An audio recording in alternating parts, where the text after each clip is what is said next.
വാപ്പമാരൊരു പക്ഷേ ABCD അറിയാത്തവരായിരിക്കാം. അവർക്ക് അങ്ങനെയൊന്നും അല്ലാണ്ട് പഠിക്കാൻ പറ്റിയില്ലായിരിക്കാം.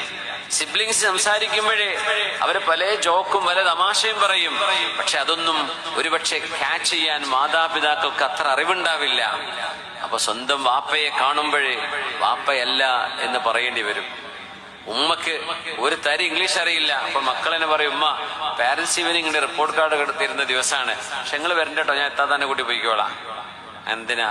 താത്തക്ക് ഇംഗ്ലീഷ് അറിയല്ലോ, മക്കത് അറിയില്ലല്ലോ, അപ്പൊ ടീച്ചർ മുമ്പിൽ കുറവായി പോണ്ടാന്ന് എന്ന് മക്കൾ പറയുന്ന ഒരു കാലമാണിത്. അങ്ങനെയാണെങ്കിലും സത്യസന്ധമായി ടീച്ചർ പറയുന്നത് ഉമ്മക്ക് തർജ്ജമ ചെയ്ത് കൊടുക്കാൻ പറ്റുമെങ്കിൽ, ടീച്ചർ ഇംഗ്ലീഷ് സംസാരിക്കുന്നതെങ്കിൽ ആ തർജ്ജമ ചെയ്ത് കൊടുക്കണം മക്കൾ ഉമ്മയ്ക്കും ഉപ്പയ്ക്കും. ആ ഉമ്മക്കും ഉപ്പക്കും ഒരു നിമിഷം പോലും തോന്നിപ്പോകരുത് എന്റെ മക്കൾക്ക് ഞാനൊരു പോരാത്തവനായി മാറിയല്ലോ എന്ന് തോന്നാൻ ഇടവരുത്തരുത്. ഇത് പഠിപ്പിക്കുകയാണ്. ഇതൊന്നും സ്കൂളിൽ പോയാൽ കിട്ടൂല. ഈ പഠനം നിങ്ങൾക്ക് കോളേജിൽ കിട്ടൂല.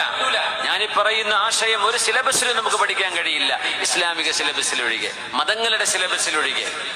ശുദ്ധ ഖുർആൻ പഠിപ്പിക്കുകയാണത്.